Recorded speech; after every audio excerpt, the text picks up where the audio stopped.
Highway जहाँ हरेक सिटमा एउटा कथा बसेको हुन्छ। म नेपाली मुभी हाइवेको कुरा गर्दैछु, which is directed by Deepak Rauniyar.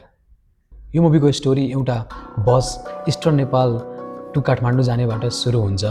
यसभित्र बस्ने हरेक प्यासेन्जरलाई हतार हुन्छ काठमाडौँ पुग्न, तर त्यतिखेर नेपाल बन्द हुने कारणले उनीहरूले धेरै आपत झेल्नु पर्ने हुन्छ काठमाडौँ पुग्नलाई।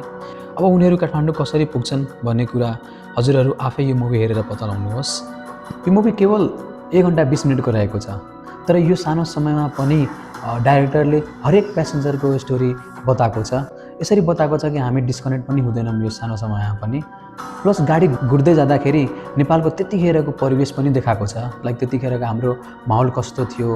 यो मुभी अहिलेको परिवेशभन्दा धेरै नै पहिलाको मुभी हो। सो मलाई लाग्छ कि हजुरहरू एक्सपिरियन्स गर्नुहोस् कि त्यतिखेर कति राम्रा मुभीहरू भन्थे अहिलेको भन्दा। सो आई सजेस्ट कि युट्युबमै छ यो मुभी, गएर हेर्नुहोस्। Thank you.